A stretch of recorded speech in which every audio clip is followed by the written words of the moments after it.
Good morning, everybody. Well, I'm not here with you in body, but I'm here with you in spirit, and I'm here with you on the screen. Y'all remember back in the 90s, this show called Home Improvement with Tim the Toolman Taylor, who also starred in Tool Time, which was a show within a show. Tim was always in the backyard talking to his neighbor Wilson, who was on the other side of the fence. You remember Wilson? Wilson was the guy that you could only see like the top part of his head, and he would always give Tim advice over the fence. And Tim would take that advice and distort it. He would take it and convert it into his own understanding. When Tim would go and try to tell his wife about this new insight that he had, he would always mess it up. He would always mess up the message that Wilson had given him. And during all of this, he would look like such a fool, an uneducated, non-connected to the real world, self-absorbed fool. In a way, I think we resemble that sometimes. We resemble that foolishness, especially when it comes to the message that God has given us. We mess it up. We take that message and we distort it into something that our own minds, our own experiences, and our own knowledge can understand. I believe that like Tim the Toolman, filled with Wilson's advice, Christians over the years have distorted the message, the gospel. They made it into something they can understand and comply with. And in the end, it's something that looks totally foolish. In fact, our distortion makes the message more important than what it says. That is, we make it more important than what it's asking us to do, the message. Look at how we elevate the Bible to godlike status. If we take the Bible and we say, this is the very words of God, aren't we equating the Bible with God? Aren't we equating the message with God? The message which is not a true message at all. It's the Christian's distorted view of it. It has taken over the importance of the true purpose of the message. Got to remember that. There's a purpose behind the message. The message has become so important that we forget the purpose behind it, what it is and what it was. The message is made clear to us, though, in the few passages that we have. Matthew 22, Luke 10:25, and Mark 12:35. All of them, Jesus says, love your God and love your neighbor. These are the two commandments that that the law and the prophets hang on. And going on, the writers of Galatians and Romans, for the whole law is summed up in a single command. You shall love your neighbor as yourself. That's Galatians 5:14. And in Romans 13:8, any other commandment are summed up in these words. Love your neighbor as yourself. Love does not wrong to the neighbor. Therefore, love is the fulfillment of the law. Did you catch that? Love does no wrong to the neighbor. Wow. The other day I was watching a video with a man claiming to be an indigenous Mexican. That is, he traces his heritage to the indigenous people of Mexico. That's before the Spaniards come in, which he lumps them into the white European Christians. In his video, he's asked to say something that you believe which will be very unpopular. And he talks about how he could never be a Christian, how he doesn't understand how people of color could embrace that lifestyle. He goes on to talk about all the atrocities committed over the years by Christians, wars, genocide, subjugation of peoples, oppression of people, and even enslavement of peoples. Then he says something that really, really broke my heart. He said, "This is not a God of love." I could never worship this kind of Christian God. He had equated the actions of Christians directly to God. And you know, the funny thing is, he's not alone. Gandhi felt the same way. Gandhi, the peaceful Indian who started a revolution peacefully and won his freedom peacefully. He says, "I like your Christ, but I don't think I could be a Christian because his followers don't do what he has taught." Wow. Somehow, Christians have distorted the message. Christians have taken the message, the holy message. Now, when I say holy, holy means, do you understand what holy means? Holy means something different, something set apart, not something that's common. When you say holy, you mean this thing is holy means it's set apart. So this message is holy. It's set apart. It's different from any other message. But Christians have taken that holy message and turned it into something that can be understood by a worldly or a common view. See, that's where we go wrong. We've taken this message of love and turned it around and put it into something that is worldly. And you know what I say about the world? The world is controlled right now by power and control, by fear and intimidation. The other day I had an epiphany, a revelation. Now, you know how I feel about my calling. I believe that I am called to bring a message not only to you, but this is my platform. This church, this here at Faith Family is my platform where my message hopefully is going through you and out into the world. And that message is a message of what I like to call living a life of love. I believe that's what Jesus did. He lived the perfect life of love. Could you imagine? What if Christianity from the very beginning had taught to live this life of love? Throughout the years, ever since Jesus, what would the world be looking like today? Instead, Christianity has taken that gospel and interpreted into a worldliness. They view the gospel, they view the Bible, they view Christianity through a lens that is worldly. And we're called to view the gospel, view what is in our Bible through a lens of love. Through a lens of love. Now, thinking about this is when I had my revelation. I said it before, and I said it to you, I've said it to other people, but just the other day, I finally listened to myself. I listened to my own words. It's about people. It's not about being right or wrong. It's about people. It's not about sin. It's about people. Go ask Jesus. He'll tell you he didn't come into the world to set the world, to make the world sin-free, but he came for the people.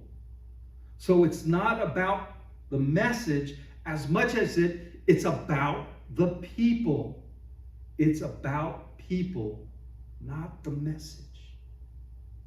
That's why Jesus could point to the Old Testament as his Bible and still love the people, because he viewed the Old Testament through a lens of love. It's about the people.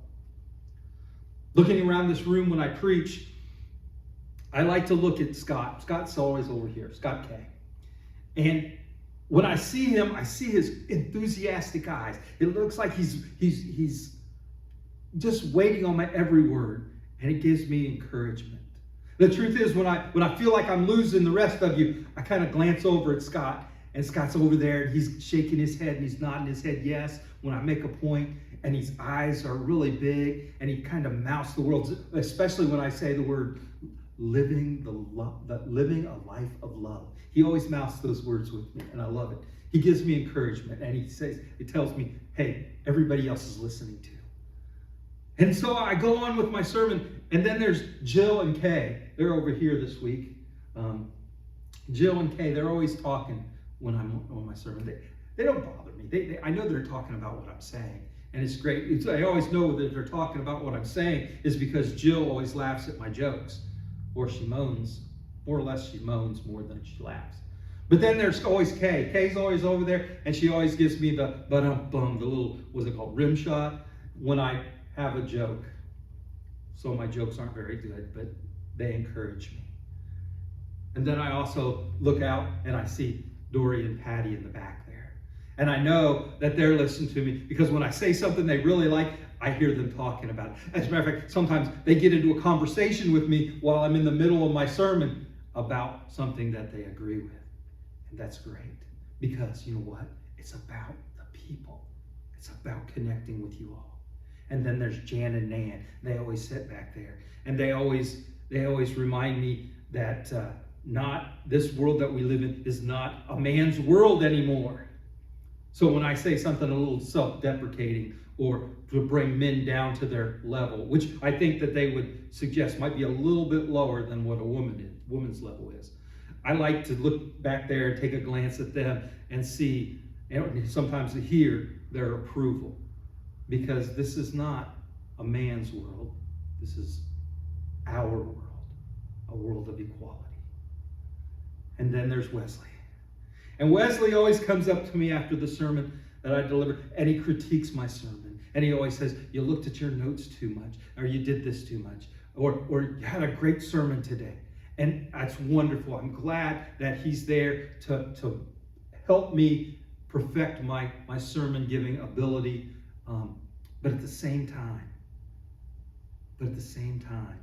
I'm more interested in knowing that you got the message.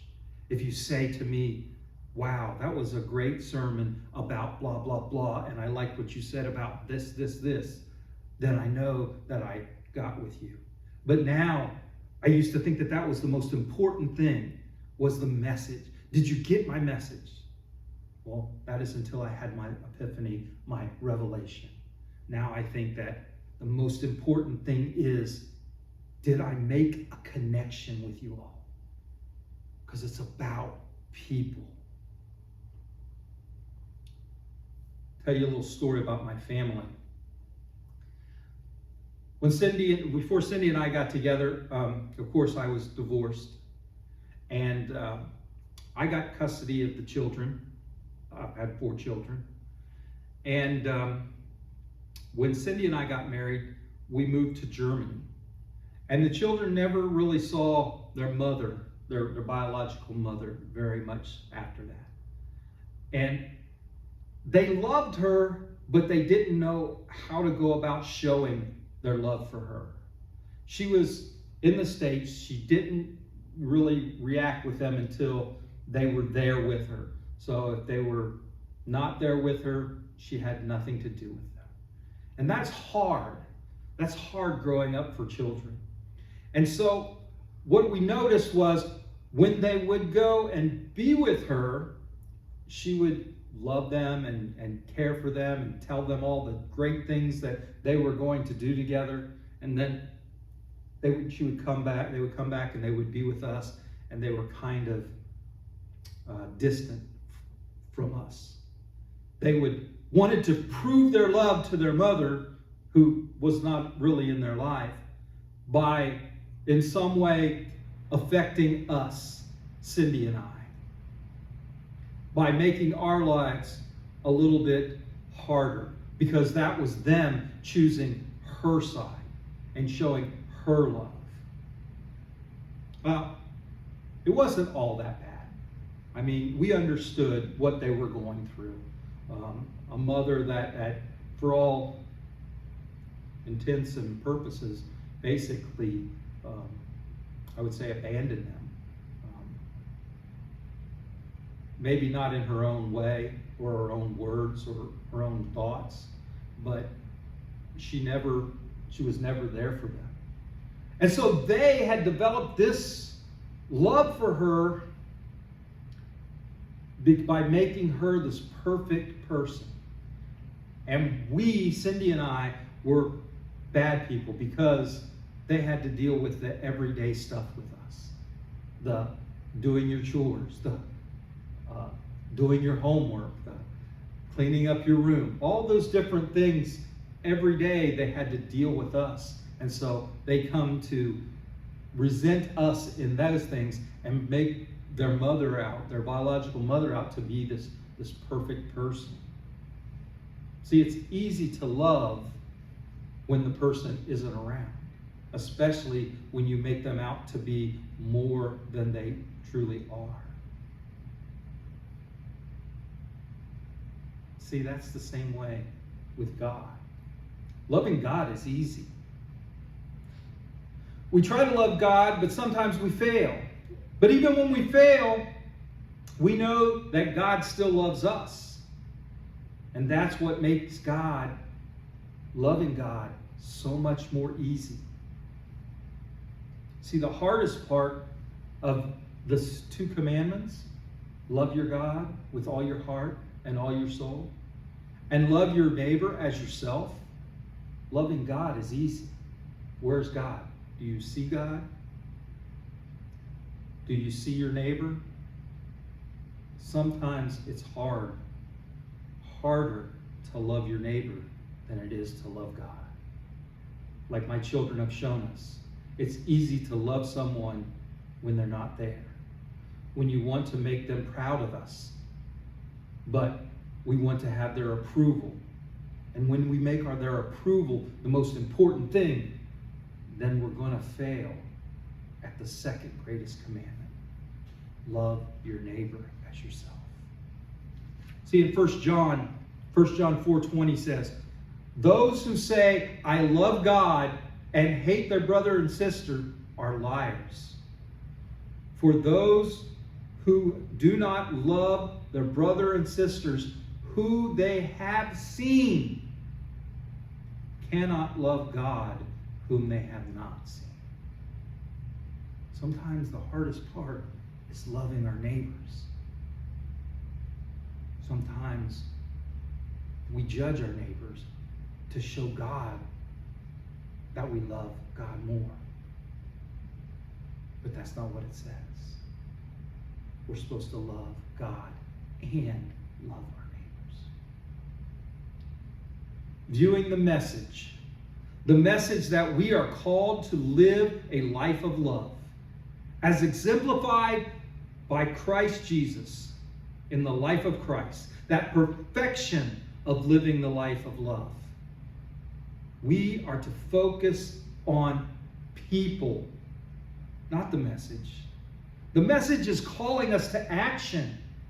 Action to be lived out with the people around us. Not in solitude. Not staying at home and not having anything to do with everyone else. But to go out into the world and bring that message of love and living the life of love in the world around people. For the people. It's all about the people. The very reason Jesus came to earth with his message of God's love for us. That love set us free so that we can love everyone else. So let us continue in his action.